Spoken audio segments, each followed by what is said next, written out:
Vivian और अविनाश के ऊपर ईशा को काफ़ी ज़्यादा प्राउड फील हुआ है और उन्होंने ऐसी चीज़ की भी है कि जब आप लोग ये बात सुनेंगे तब आप भी बोलेंगे कि सही प्राउड फील हुआ है, होना भी चाहिए, वो डिज़र्व करते हैं ये प्राउड फील करवाना। देखिए, एक खाना होता है, खाना जो है बहुत सेंसिटिव चीज़ है। चलिए, बिग बॉस जो है इसे खाने के ऊपर ही जो है खेलते इसलिए हैं कि बिग बॉस देखना चाहते हैं कि आखिरकार इनमें कितनी इंसानियत है या कितनी हवानियत है, और वो चीज़ जो है हम लोगों को हर सीज़न में देखने के लिए मिलती है। अब राशन टास्क हुआ, राशन टास्क के दौरान जो है काफ़ी सारे लोगों के हिस्से में काफ़ी सारी चीज़ें अलग अलग आई। अब जो है नेगोशिएट करेंगे कि भाई मैं तुझे चावल दे दूंगा, तू मुझे अंडे दे दे, मैं तुझे अंडे दे दूंगा, तू मुझे पनीर दे दे, मैं तुझे ये दे दूंगा, तू मुझे वो दे दे। इस तरीके से जो है बातचीत हर किसी घर वाले से होगी।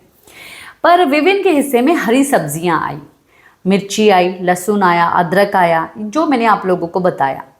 और जो अविनाश है उसके हिस्से में जो है ऑरेंजेस आए, और इन दोनों ने जो है ईशा को सीधा बोल दिया कि ईशा, जैसे तुमको चाहिए ना वैसे यूज़ कर लेना, यानी कि पूरे घर के लिए यूज़ कर लेना, हमें पूछने की भी कोई ज़रूरत नहीं है।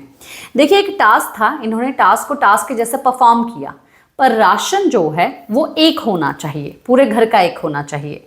इवन वहाँ पर जो है अविनाश ने ये भी बात बोली कि भाई, वहाँ पर अविनाश नहीं थे, अविनाश और विवियन जो है वो आराम से अब पूरा घर का काम करके जो है आराम से पूल के पास लेटे हुए हैं। ईशा जो है बग्गा के साथ बात कर रही है।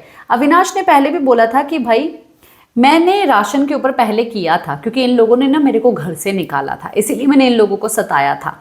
अब जो है मेरे पास ना कोई रीज़न है सताने का या बोलने का कि भाई तुम ये नहीं कर सकते, अगर करना है तो मेरे को प्लीज़ करो, करना है तो मेरे से बात करो, ये खाना है तो ये करो वो करो। नहीं, ये घर का है, कोई भी खा सकता है, ये टास्क था, टास्क की तरह परफॉर्म किया।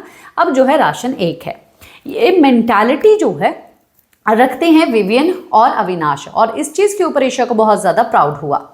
पर घर के दूसरे लोग जैसे कि करणवीर, जैसे कि दिग्विजय, उनके हिस्से में जैसे खाना आया है, कुछ चीज़ें आई हैं, तो उन्होंने जो है उसके ऊपर प्ले करना शुरू कर दिया है, लोगों को नीचा दिखाना शुरू कर दिया है। और ये नीचा दिखा रहे हैं, ईशा को भी ये चीज़ से काफ़ी ज़्यादा प्रॉब्लम हुई, और ईशा जो है बात करती हुई नजर आई कि दिग्विजय कितना बेकार है, आलू के बारे में इस तरीके से बात कर रहा था कि भाई कैसी घटिया सोच है इनकी, ऐसे कैसे कर सकते हैं।